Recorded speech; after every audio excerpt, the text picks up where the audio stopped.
My name is Prachi, and I like to express my memories of Singapore in scents.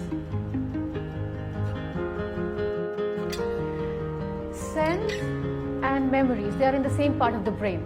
So when you recall a memory, you automatically are recalling the sense of that place as well.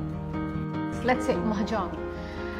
In the room, so tiles themselves don't have a smell, but the mahjong room, you imagine, it has to be glamorous, the dopamine is high, people are talking, chatting, there are a lot of bonds made over it, families come together, there's a lot of things going on in the room.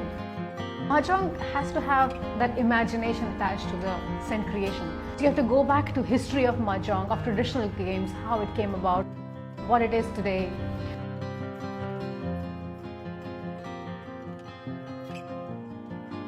The smells are the strongest connect to your memories. So whenever you remember something, you subconsciously take in the scented information as well.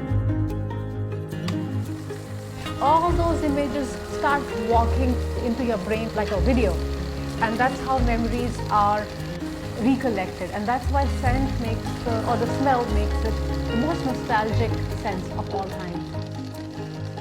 This National Day it's a reminder that it's a beautiful place Singapore is, how well it's managed, and we all need to be forever thankful and proud that we are here.